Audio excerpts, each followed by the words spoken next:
Good morning, class 12. We are again with your revision part of your poem, My Mother at 66. This is the first poem. We are going to start with this work. This is really a very touching poem which displays a very beautiful relationship which occurred between a daughter and her mother.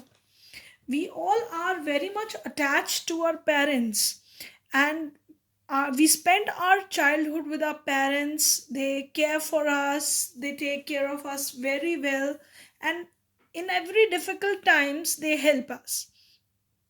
They love us, they show our care, their care towards us, and this is the love bond we all share with our parents.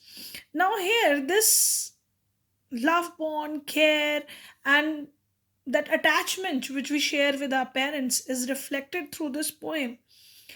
And we also find that when our parents grow old, we always, human life is not permanent, it has to end one day. And when that fear of losing our parents, we always feel afraid of that fear is big in our childhood when we are more dependent on our parents. And we know this thing very clearly that when they'll grow old they will leave us. And that fear, maybe we are much older, or maybe we are so many how much age we have, but we always feel that fear of losing our parents. So this poem reflects that, and we will see that close love bond occurring between a daughter and mother, and that fear also which this daughter felt of losing her mother. Let's start with the poem. This poem is written by Kamla Das, and she is very uh, versatile poetess. She is born in Malabar, Kerala. She is recognized as one of the India's foremost poets. Her work is known for her originality, versatility, and the indigenous flavor of the soil. So she basically, the life of human beings, their feelings, that basic feelings are there, is the ingredient of her poetry. Kamala Das has published her novels and short stories in English and Malayalam under the name Madhivaga Kutti. Some of her works in English includes the novel Alphabet of Lust, a collection of short stories, Padmavati, The Harlot, and other stories in 1992. In addition to these five of the poetry books, she is sensitive writer who captures the complex subtleties of human relationship in lyrical idioms. My mother at 66 is an example. So, as I've already told you, that how this poem is going to reflect the human relationship and how complex this human relationship may be, but she has presented that relationship in a very beautiful manner. Let's analyze the poem. So, let's start. When we will grow old, this when we grow old and our parents also grow very much older than us, then at that time what kind of feeling, they also need our care. They and we also started fearing that someday we are going to lose them. So let's start with this poem. Driving from my parents' home to Cochin last Friday morning, I saw my mother beside me.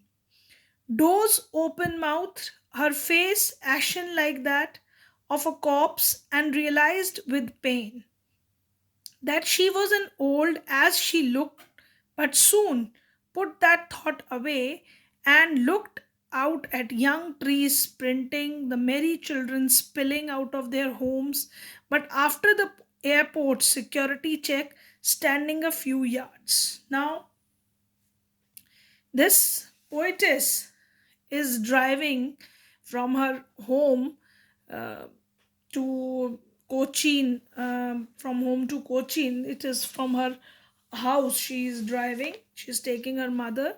It was she's describing this about last Friday morning, and she was looking at her mother. She was sitting beside her, dozing open mouth. She was in a sleeping manner and with her open mouth, her face ashen like that of a corpse. Ashen hair means she is dull, gray like, So with old age, our face become dull. So that her mother was also reflecting that dull face of a corpse. Corpse hair means dead body. And her face was looking like a dead body, and she realized the pain that she was as old as she looked, but soon put that thought away. Now she realized that pain, here that pain is reflected to the pain of being separated from parents. Maybe in her childhood she felt that pain of being separated from her parents, and at this age, that permanent loss of losing her parents, that was deepen in her heart. And so she's feeling that pain, and she wanted to change her thought. She wanted to change, she don't want to think like that, and she wanted that this thought should move away. Which thought? That thought of losing her mother. So what she did, she looked out at the young trees sprinting. She looked at out of the car, as she was in a moving car. She was driving, she was in a moving car. So she looked out of the car, looking at the trees sprinting. These sprinting refers to running. The trees are running. That is when their car is moving, it looks as if the trees are moving, and the merry children spilling out of their homes. And it looked to this children are coming out of home at this time, because it is the morning time. Probably children might be going to school. But after the airport security check, standing few yards.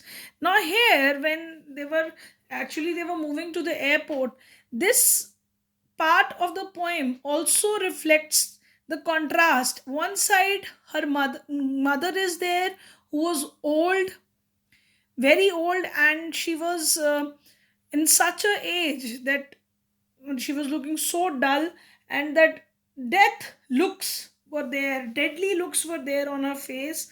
On the other side, the contrast is shown by reflecting the lively children, happy, merry children who are moving out of their houses. So that contrast is beautifully explained by the poetess here in the poem, where one side is 66 years old mother who is dull with her age. On the other side, young children who are lively, happily, and merrily going out of the school. So that contrast make this thing very highlighted, the old age and this contrast factor of young age.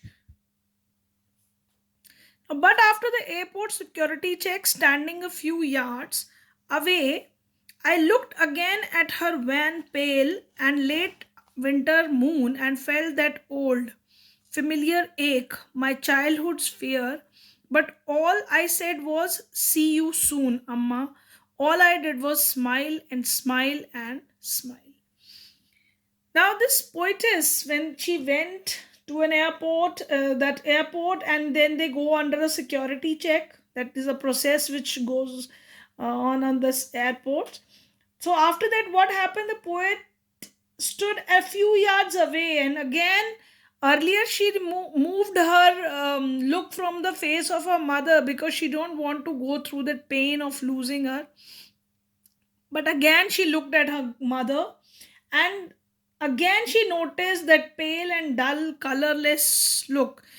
She looked again at her wan pale. Wan pale refers to her dull and colorless look, and she compared that colorless look as the late winter moon. Just as during the winter season, the moon is dull because of the fog and mist everywhere. One could not see the bright moon in the sky. So she compared her mother's face look like that of the dull winter moon. And Old and familiar ache my childhood fears, but all I said was, see you soon. Again, that familiar ache of childhood, that familiar ache, that pain of childhood arise inside that. What pain we feel, that poetess is again and again reflecting the pain of her childhood. That pain is that losing our parents. That thought immediately, if any one of us imagine that, we will immediately feel the pain and shivering in our body. If we thought of this, we give a thought of this thing in our mind, so that same thought arises in the mind of the poetess, and she feel that pain of childhood fear of losing her mother. But on the positive note, this poem is ending, but all I said was, see you soon, Amma. All I did was smile, smile, and smile. But the poetess is ending the poem on a positive note, where she is reflecting her positivity. Although she was feeling that her mother is very weak, very lean, dull, but even she also referred her body as a corpse, like a dead body. But she is being very positive at the end of the poem, where she don't want to give her mother that dull looks, and she is not a pessimistic person, rather she is optimistic. Optimistics are the people who think positively, and she hopes to see her mother soon, and that's why she said goodbye with a smile, and she hoped to see her mother again. So she don't want to feel disappointed. She don't want that her mother should feel disappointed. So she ended the poem on this positive note here, showing her positivity to us. So here we through this short poem, we come across so many thoughts which reflects poetess feelings. Now we are going to analyze this poem under many things, where poetess is telling us her inner thoughts, which the thread of thoughts which are woven in her mind. She is also reflecting that thoughts. Secondly, she is presenting the observation out of this real world observations she is presenting, and then those ideas are very well connected, these inner thoughts and the outer world. Though we find out many beauty in this poem is that the poetess is always very deeply attached to her mother. She don't want to lose her. She had that fear of losing her, and this thought, she don't want to go deep into this thought. That's why she wanted to divert her attention towards the children who were out in the they were out playing in the, maybe playing, or maybe they are going to school. She wanted to divert that attention towards that, and even the running trees. And that shows a very beautiful contrast between the old age and young age. So, children, I summarize this poem to you. The whole poem is explained to you in detail, what actually the poetess wanted to tell you, and even we have discussed in detail the contrasts, similes used in the poem. So this poem, the whole summary, I would be giving it to you, plus some questions would be given to you for practice revision of this chapter. So I end up your explanation of the poem, My Mother at 66 here. Thank you, class. Thank you very much.